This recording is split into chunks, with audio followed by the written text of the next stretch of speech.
Okay, time for a new assignment. But first, I realized this whole entire time that there was this film on top of my palette that I was supposed to take off before I used it, and I had no clue. And I was like, why is my palette getting so dirty?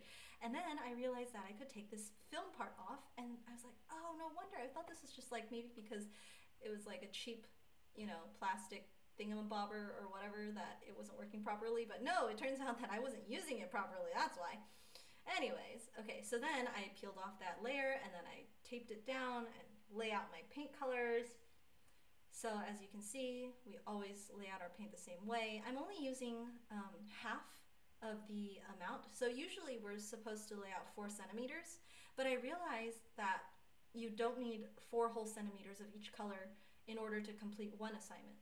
Actually, it's better to do 2 centimeters. So I just did half of the amount and then half of the amount of paint and then half of the amount of oil. So usually for the shadows we're supposed to do 4 drops of linseed oil, and for the lights we're supposed to do 5 drops. So instead I do 2 drops for the shadows and then 2.5 drops for the lights, and then mixing the admixture in between. And Kevin says that the consistency of the paint is supposed to be a little bit like yogurt, although it's a little tricky because there are a lot of different kinds of yogurts out there and they all have different consistencies.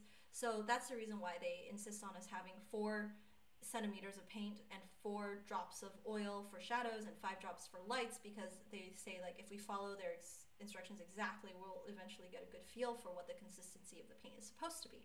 So I did that the first time and I ended up taking like 7 hours to paint everything and to clean up. So what I'm doing here is, again, we're starting with the extreme shadows, and then I just kind of marked where I'm using extreme shadows on the painting. And we're starting with, so we've got 2 cylinders, we've got a vase, or not, what is it? Not cylinders. 2 cubes and a bottle. What am I doing? 2 cubes and a bottle. Okay, so then we're doing the shadows, the extreme shadows first, and filling it in. The bottle neck is very thin. I actually probably could have used a thinner brush, the number 2, but I get used to using the number 6 and I start to like it.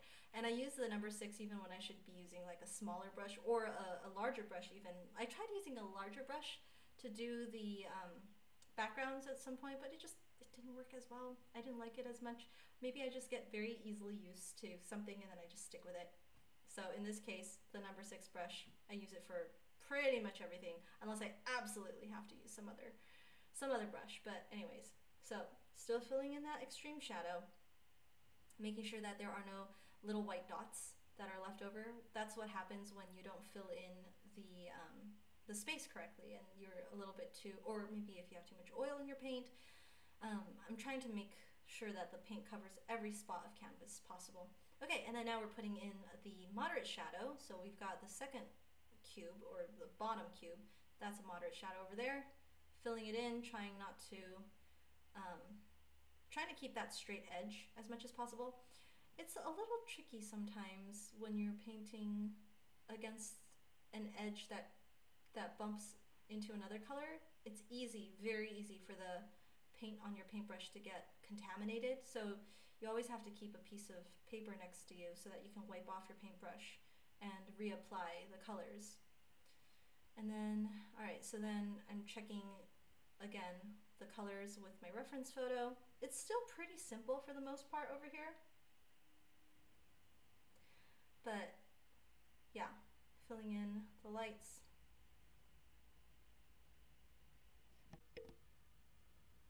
I have to be especially careful about painting or filling in the light color when it's pushing up against the dark, because like I said, it's very easy to get your brush contaminated. So it is possible to draw a nice straight line, but you just have to take your time and be very careful. I've sped up this video so it looks like I'm going super fast, but one painting like this for me, it takes at least 4 hours.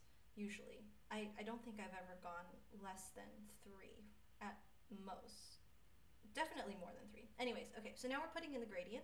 We've got our buffer value lined up, and again, it looks a little bit too narrow, but oh well. Doesn't matter for past me.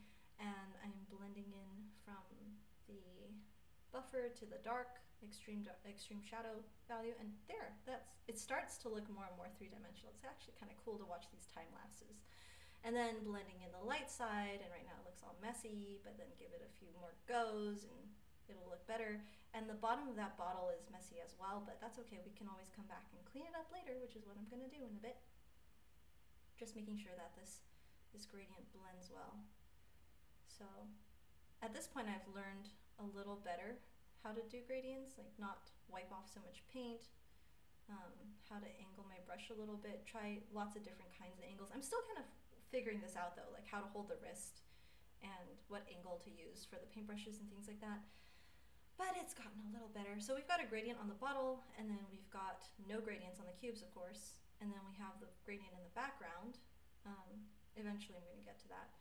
But the most important thing right here is the gradient on the bottle. And then also on the neck as well. There's a really tiny little gradient there. I probably should have used my number 2 pencil, but again, I'm a little bit too addicted to my number 6. Did I say pencil? I meant paintbrush. Number 6 paintbrushes. And then I'm cleaning up the edges here, see right there, using my nice moderate light. Wait, is that moderate light or extreme light? Moderate light to clean it up. And then filling in the background with our admixture, our extreme shadow, moderate shadow admixture, which is the same color that we always use for the background every time. I kind of like this, like using the same color every time. We don't have to think about it. The background is always this color.